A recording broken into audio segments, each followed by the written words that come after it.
ओम शांति। आज 6 जून 2022 की बाबा की साकार महावाक्य सुनते हैं।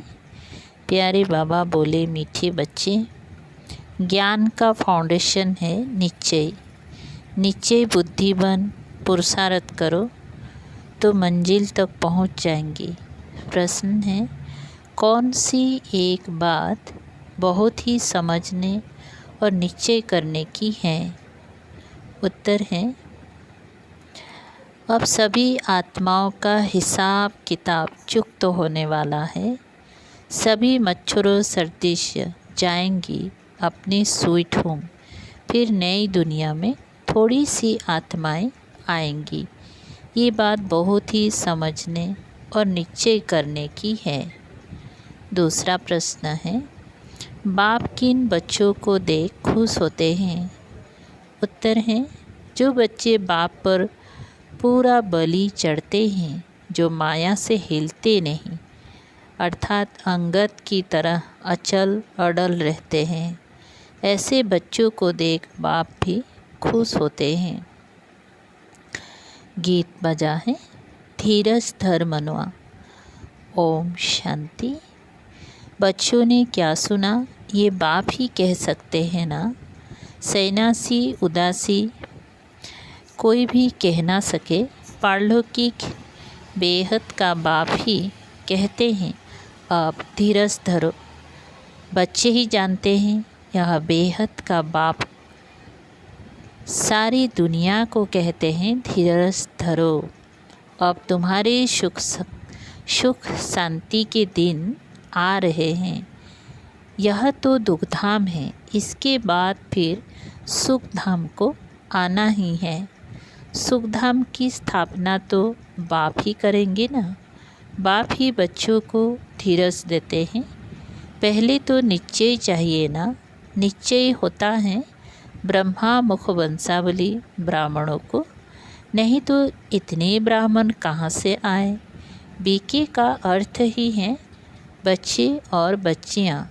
इतनी सब बीके कहलाते हैं तो जरूर प्रजापिता ब्रह्मा होगा ना। इतनी सबका एक ही माता पिता है और सबको तो अलग अलग माता पिता होते हैं।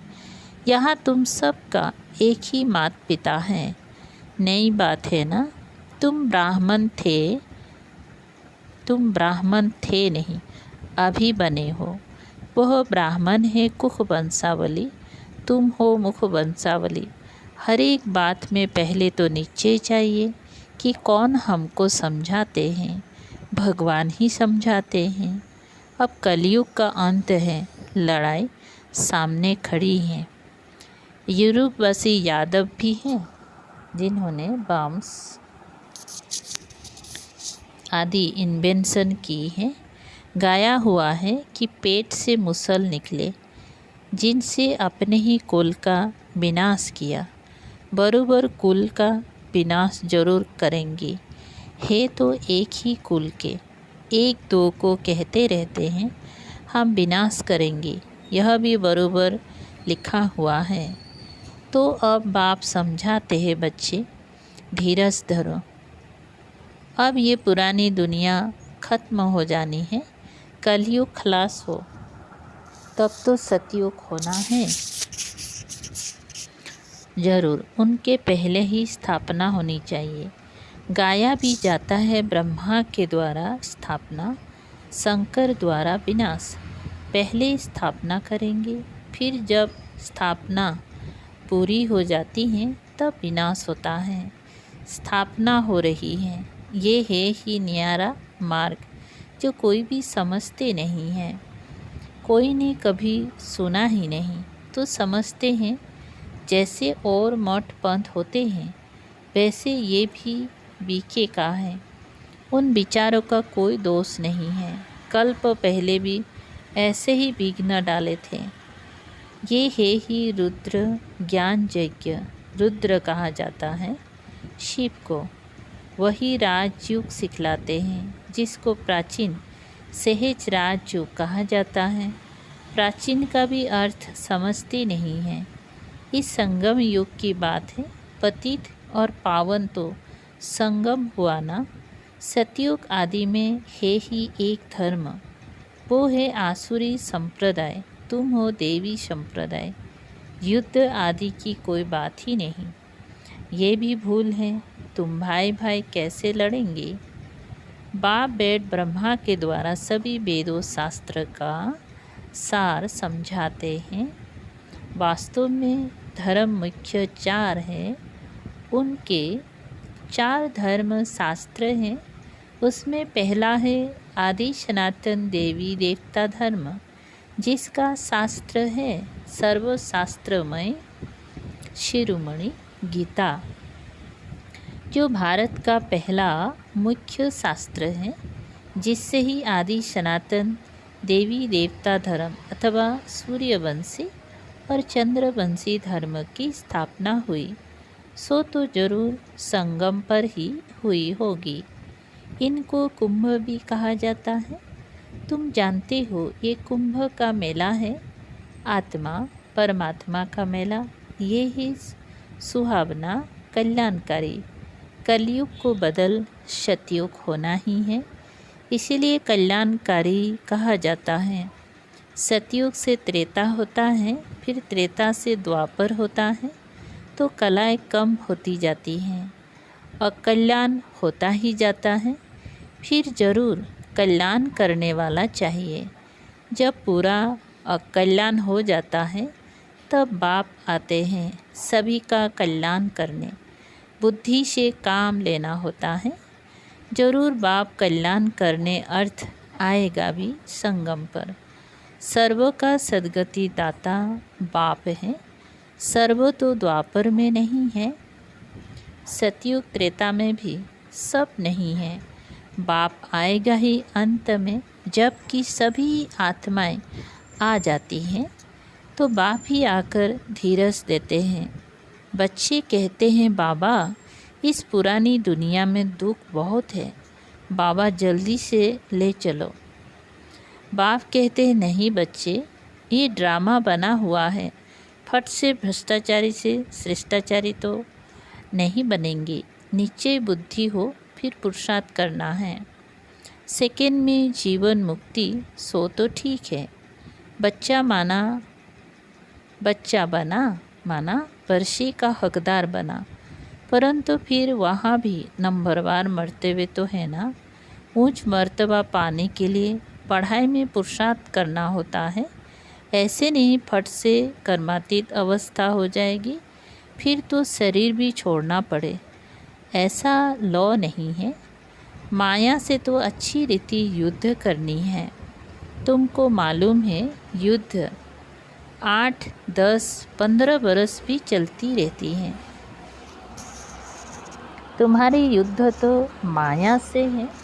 जब तक बाप है तुम्हारी युद्ध चलती ही रहती हैं। पिछाड़ी में रिजल्ट निकलेंगे, किसने कितना माया को जीता, कितना कर्मातीत अवस्था को पहुँचे। बाप कहते हैं जितना हो सके अपने घर को याद करो, वो है शांति धाम। वाणी से परे स्थान वो है। अभी तुम बच्चों की बुद्धि में खुशी है। तुम जानते हो ये ड्रामा कैसे बना हुआ है। 3 लोग भी तुम जानते हो और कोई की बुद्धि में नहीं है। बाबा भी शास्त्र आदि बहुत पढ़ा हुआ है, परंतु ये बातें थोड़ी ही बुद्धि में थी। फल गीता आदि पढ़ते थे, परंतु ये थोड़े ही बुद्धि में थे। क्या बोलते, थोड़े ही बुद्धि में था कि हम दूर देश परम धाम के रहने वाले हैं।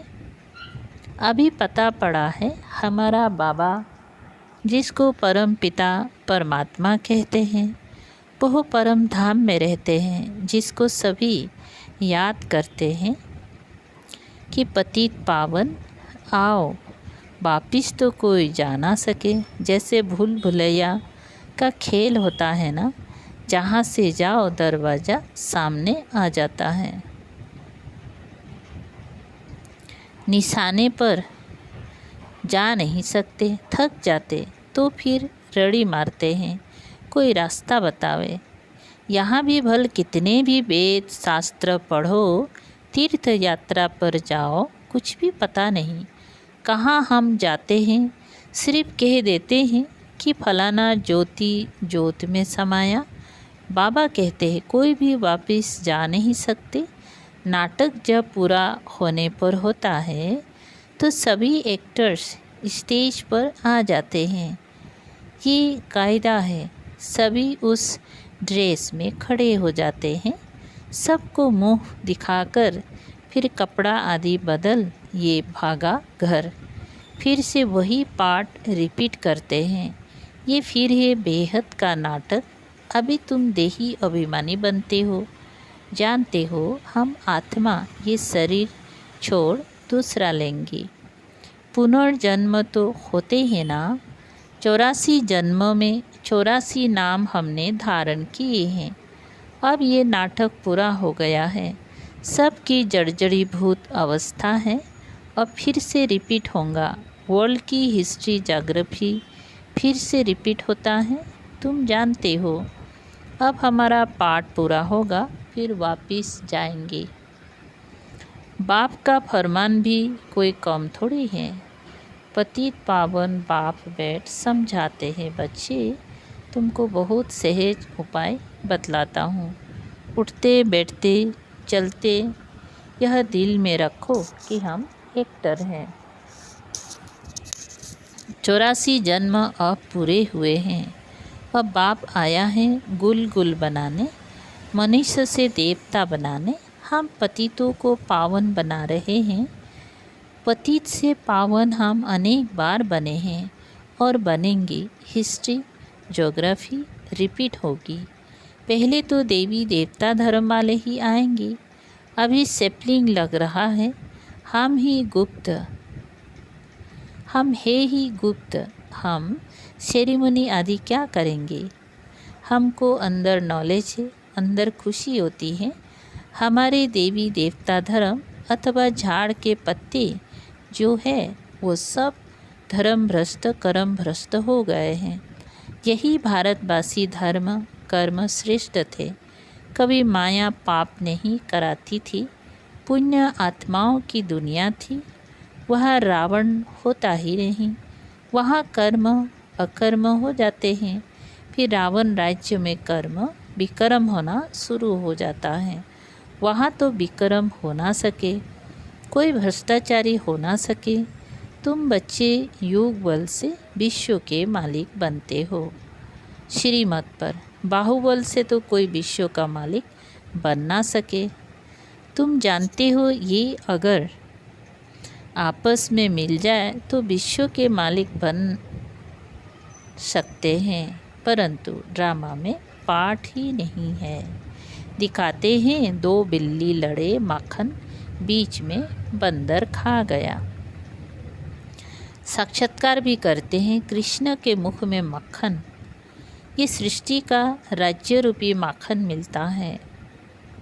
बाकी लड़ाई है यौवन और कौरवों की, सो तो देखते हो रही है।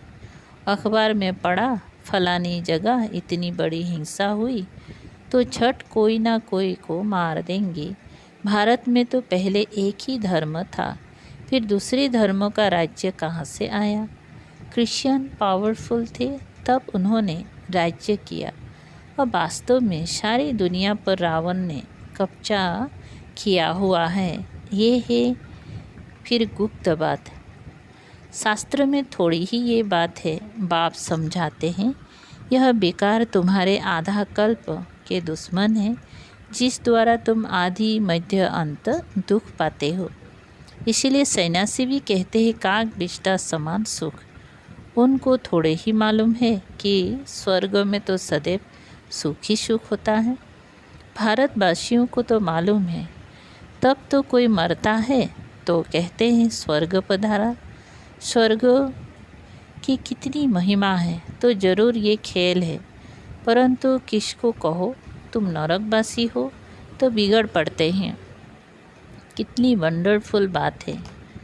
मुख्य है, मुख से कहते हैं स्वर्गवासी हुआ तो ज़रूर नरक से गया है ना। फिर तुम उसको बुलाकर नरक की चीज़ें क्यों खिलाते हो। स्वर्ग में तो उनको बहुत अच्छे वैभव मिलते होंगे ना। इसका मतलब तुमको निश्चय नहीं है ना। वहाँ क्या क्या है बच्चों ने सब देखा है। नरक में देखो क्या क्या करते रहते हैं। बच्चे बाप को भी मारने में देरी नहीं करते। स्त्री की किसी के साथ दिल लग जाती है तो पति को भी मार देती है। भारत पर एक गीता बना हुआ है भारत पर एक गीत बना हुआ है। एक तरफ कहते हैं क्या हो गया आज के इंसान को, फिर कहते भारत हमारा सबसे अच्छा सोने का है। अरे भारत सबसे अच्छा था, अब थोड़ी है। अब तो कंगाल है, कोई सेफ्टी नहीं है। हम भी आसुरी संप्रदाय थे और बाबा हमको ईश्वरीय संप्रदाय बनाने का पुरुषार्थ करा रहे हैं। नई बात नहीं है। कल्पों की संगम युग पर हम फिर से अपना बरसा लेते हैं। बाप बरसा देने आते हैं, माया फिर श्राप देती है। कितनी समर्थ है। बाप कहते हैं माया तुम कितनी दुस्तर हो, अच्छी को गिरा देती हो। उस सेना में तो मरने मारने का ख्याल नहीं रहता, चोट खाकर फिर मैदान में आ जाते हैं। उनका धंधा ही ये है, प्रोफेशनल है, उनको फिर इनाम भी मिलता है। यहाँ तुम बच्चे फिर शिव बाबा से शक्ति लेते हो, माया पर जीत पाते हो।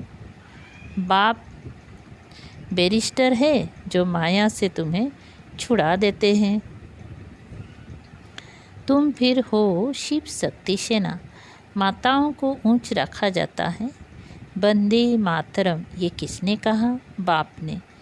क्योंकि तुम बाप पर बलि चढ़ते हो, बाबा खुश होते हैं। ये अच्छा खड़ा है, हिलता नहीं है। अंगद का मिसाल है ना, उनको रावण हिला नहीं सकता। ये अंत के समय की बात है। अंत में वो अवस्था होनी है। उस समय तुमको बहुत खुशी होती है। जब तक विनाश ना हो, धरती पवित्र नहीं बने, तब तक तो देवताएं आ नहीं सके। देवताएं आ ना सके, भंबुर को आग जरूर लगनी है। सभी आत्माओं को हिसाब किताब चुक्त कर मच्छरों मिसल सुई ठूम वापिस जाना है। मच्छर कितनी करोड़ों मरते हैं, इसलिए गाया जाता है राम गयो रावण गयो, वापिस तो जाना है ना।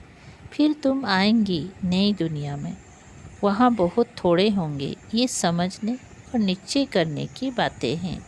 ये नॉलेज बाबा ही दे सकते हैं। अच्छा, मीठे मीठे शिकल दे बच्चों प्रति माता पिता बाप दादा का याद प्यार और गुड मॉर्निंग। रूहानी बाप के रूहानी बच्चों को नमस्ते। हम रूहानी बच्चों की रूहानी बाप दादा को याद प्यार गुड मॉर्निंग और नमस्ते नमस्ते। शुक्रिया बाबा, थैंक यू बाबा। सार है 1 नंबर। उठते बैठते चलते अपनी को एक्टर समझना है। दिल में रहे हमने 84 जन्मों का पाठ पूरा किया, अब घर जाना है। देही अभिमानी हो रहना है। नंबर 2 है निश्चय बुद्धि हो, कांटों से फूल बनने का पुरुषार्थ करना है। माया से युद्ध कर विजयी बन कर्मातीत बनना है। जितना हो सके अपनी घर को याद करना है। वरदान अपने हल्केपन की स्थिति द्वारा हर कार्य को लाइट बनाने वाले बाप समान न्यारे प्यारे भवो। विस्तार है मन बुद्धि और संस्कार, आत्मा की जो सूक्ष्म शक्तियाँ हैं, तीनों में लाइट अनुभव करना, यही बाप समान न्यारे प्यारे बनना है। क्योंकि समय प्रमाण बाहर का तमो प्रधान वातावरण मनुष्य आत्माओं की वृत्तियों में भारीपन होगा। जितना बाहर का वातावरण भारी होगा, उतना आप बच्चों के संकल्प कर्म संबंध लाइट होते जाएंगे और लाइटनेस के कारण सारा कार्य लाइट चलता रहेगा। कारोबार का प्रभाव आप पर नहीं पड़ेगा। यही स्थिति बाप समान स्थिति है। स्लोगन, इसी अलौकिक नशे में रहो। बाहर में तो मन और तन से नेचुरल डांस होती रहेगी। अच्छा, ओम शांति।